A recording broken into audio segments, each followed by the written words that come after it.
తెలంగాణలో మారిన రాజకీయ పరిస్థితుల్లో రేవంత్ రెడ్డి జోరుకు అడ్డుకట్ట వేసేందుకు బీజేపీతో దోస్తీకి బీఆర్ఎస్ తంటాలు పడుతోందట. రాజ్యసభలో 4 ఎంపీలను అడ్డుపెట్టుకుని లాబింగ్ చేస్తోందట కూడా.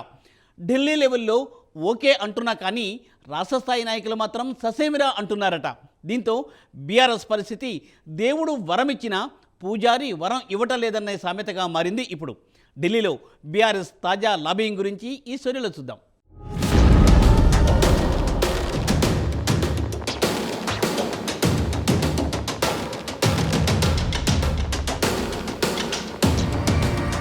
ప్రస్తుతం తెలంగాణలో కాంగ్రెస్ ముఖ్యమంత్రి రేవంత్ రెడ్డి హవా నడుస్తోంది. 10 ఏళ్ల పాటు అధికారంలో ఉన్న బీఆర్ఎస్ను నామరూపాలు లేకుండా చేయడమే రేవంత్ లక్ష్యంగా కనిపిస్తోంది.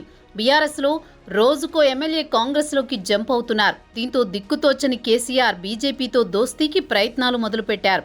ఇక దేశ రాజధాని ఢిల్లీలో బీఆర్ఎస్ బీజేపీ మధ్య స్నేహబంధం కుదిరిందని పెద్ద ఎత్తున పుకార్లు వెల్లువెత్తుతున్నాయి. అయితే హైదరాబాద్కు వచ్చేసరికి స్థానిక నాయకులు మాత్రం ఈ ప్రతిపాదనను తీవ్రంగా వ్యతిరేకిస్తున్నారు. ప్రస్తుతం బీఆర్ఎస్ పరిస్థితి దారుణంగా ఉంది.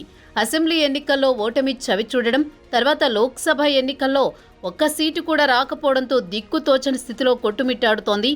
దీంతో ఇక వేరే దారి లేక బీజేపీతో జట్టు కట్టడానికి సిద్ధమైంది.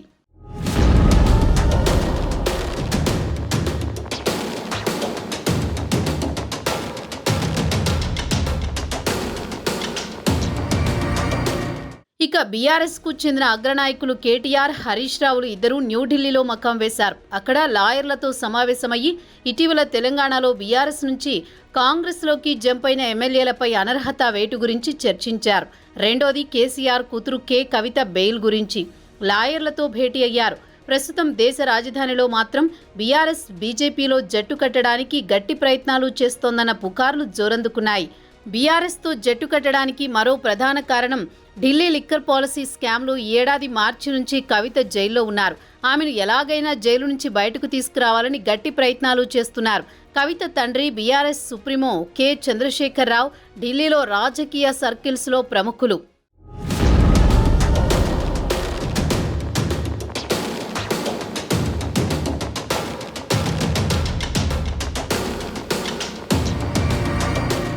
ఇక తెలంగాణ ముఖ్యమంత్రి రేవంత్ రెడ్డి కూడా గతంలోనే బీఆర్ఎస్ బీజేపీల మధ్య మ్యాచ్ ఫిక్సింగ్ కుదిరిందని ఆరోపించారు.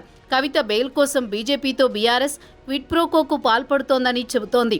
అయితే ఏఐసీసీ నిజ నిర్ధారణ టీం తెలంగాణలో పర్యటించి లోక్సభ ఎన్నికల్లో కాంగ్రెస్ ఓడిపోవడానికి గల కారణాలను వెలికితీసింది. కాగా కాంగ్రెస్ రాష్ట్ర నాయకులు మాత్రం బీఆర్ఎస్ బీజేపీలు జట్టు కట్టడం వల్లే పెద్ద మొత్తంలో సీట్లు కోల్పోవాల్సి వచ్చిందని వివరించారు. ఇక రాష్ట్రంలో మొత్తం 17 సీట్లకు గాను చెరో 8 సీట్లు దక్కించుకున్నాయి. ఎంఐఎం 1 సీటు గెలుచుకుంది. ఇక బీఆర్ఎస్ 1 సీటు కూడా గెలుచుకోలేకపోయింది. బీఆర్ఎస్ సుమారు 1/2 డజను లోక్సభ స్థానాల్లో తమ క్యాడర్తో బీజేపీకి ఓట్లు వేయించిందని ఆరోపిస్తోంది. దీనికి ఉదాహరణగా 8 స్థానాల్లో బీఆర్ఎస్కు డిపాజిట్లు కూడా దక్కలేదని చెబుతున్నారు. తెలంగాణలో దశాబ్ద కాలం పాటు పాలించిన బీఆర్ఎస్ ఇంత దారుణంగా ఓడిపోవడం పట్ల కాంగ్రెస్ అనుమానాలు వ్యక్తం చేస్తోంది.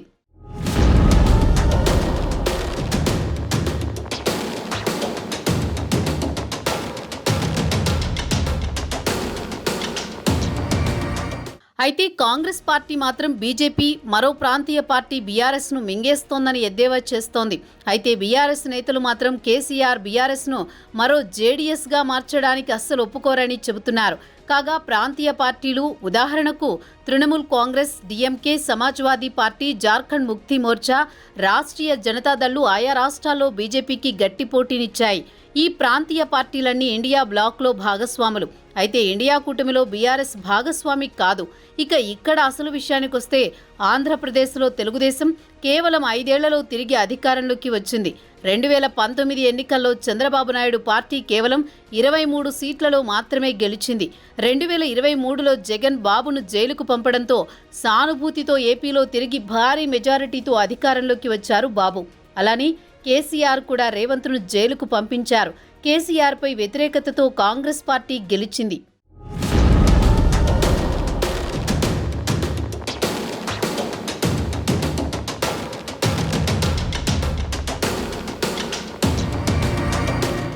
బీజేపీ బీఆర్ఎస్తో చేతులు కలిపితే ప్రజల్లో పలుచన అవుతామన్న భయం బీజేపీలో ఉంది. ఎందుకంటే గత కొన్ని సంవత్సరాల నుంచి బీఆర్ఎస్ అవినీతి గురించి కుటుంబ పార్టీ అంటూ బీఆర్ఎస్పై బీజేపీ విమర్శలు గుప్పించింది. ఇక బీఆర్ఎస్ విషయానికి వస్తే తెలంగాణకు బీజేపీ వ్యతిరేకమంటూ ప్రచారం మొదలుపెట్టింది. బీజేపీ తెలంగాణ యూనిట్ మాత్రం కేసీఆర్తో జట్టు కట్టడాన్ని తీవ్రంగా వ్యతిరేకిస్తోంది. ఇక తెలంగాణకు ఆంధ్ర రాజకీయాలకు చాలా వ్యత్యాసం ఉంది. ఏపీలో బీజేపీ టీడీపీతో కలిసి పనిచేయడానికి సిద్ధంగా ఉంది. ఎందుకంటే అక్కడ బీజేపీ అధికారంలో రావడం అనేది కల్లా. ఇక తెలంగాణ విషయానికి వస్తే 2028లో తెలంగాణలో బీజేపీ ఖచ్చితంగా పాగా వేస్తామన్న ధీమాతో ఉంది. దీనికి స్థానిక బీజేపీ నాయకులు చెప్పేది ఏమిటంటే బీఆర్ఎస్నే బీజేపీలో విలీనం కావాలని సూచిస్తున్నారు. దీంతో తెలంగాణలో పోటీ నేరుగా బీజేపీ వర్సెస్ కాంగ్రెస్ మధ్యనే ఉంటుంది. ఇలాంటి సమయంలో కేసీఆర్తో దోస్తీ అంటే ఆయనకు ఆక్సిజన్ ఇచ్చినట్లేనని స్థానిక నాయకులు బీజేపీ అధిష్టానానికి నచ్చజెబుతున్నారు.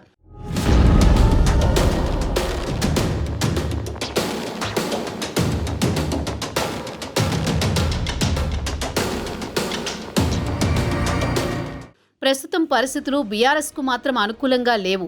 రాజ్యసభలో బీఆర్ఎస్కు 4 ఎంపీలున్నారు. వీరిని అడ్డుపెట్టుకుని బేరసారాలు చేయాల్సిందే. బీఆర్ఎస్ అధికారంలో ఉన్నప్పుడు ఇతర పార్టీల నుంచి వలసలను ప్రోత్సహించి ప్రస్తుతం తమ వద్దకు వచ్చేసరికి గగ్గోలు పెట్టడమేంటని బీజేపీ వర్గాలు కూడా నిలదీస్తున్నాయి. ప్రస్తుతం బీఆర్ఎస్ వద్ద ఉన్న ఒకే ఒక ఆప్షన్ మహారాష్ట్ర, హర్యానా ఎన్నికల వరకు వేచి చూసి గాలి ఎటు వీస్తుందో చూసిన తర్వాత తుది నిర్ణయానికి రావడమే ఉత్తమమని రాజకీయ పరిశీలకులు సలహా ఇస్తున్నారు.